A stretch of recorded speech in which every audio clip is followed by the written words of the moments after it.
बहुत समय पहले किष्किंधा पर्वत के पास वानरराज केशरी का राज्य था। उनकी पत्नी थी देवी अंजना, जो स्वर्गलोक की एक अप्सरा थीं। उन्हें एक ऋषि के श्राप के कारण धरती पर वानरी के रूप में जन्म लेना पड़ा था। इस श्राप से मुक्ति पाने के लिए उन्होंने कठोर तपस्या प्रारंभ की। अंजना पर्वतों और वन में वर्षों तक तप करती रहीं। वे भगवान शिव की आराधना में लीन थीं।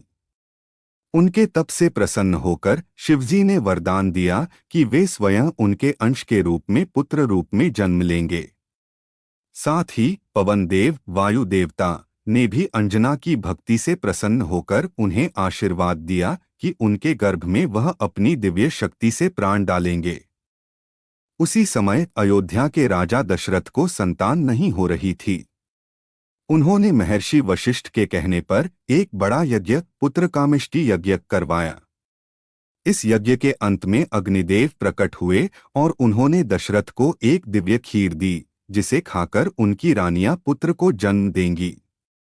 दशरथ ने वह खीर तीनों रानियों कौशल्या, कैकेयी और सुमित्रा को बांट दी। इसी दौरान एक गरुड़ पक्षी उस खीर का थोड़ा सा भाग उठाकर उड़ गया।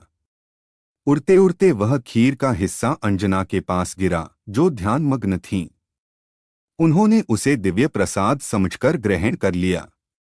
जैसे ही अंजना ने वह खीर खाई, पवन देव ने अपनी शक्ति से उस खीर को उनके गर्भ में स्थापित कर दिया।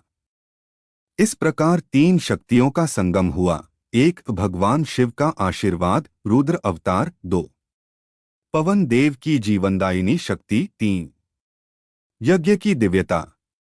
और तभी अंजना के गर्भ में एक दिव्य पुत्र का वास हुआ। कुछ समय बाद देवी अंजना ने एक तेजस्वी पुत्र को जन्म दिया। उसके शरीर से प्रकाश की किरणें निकल रही थीं।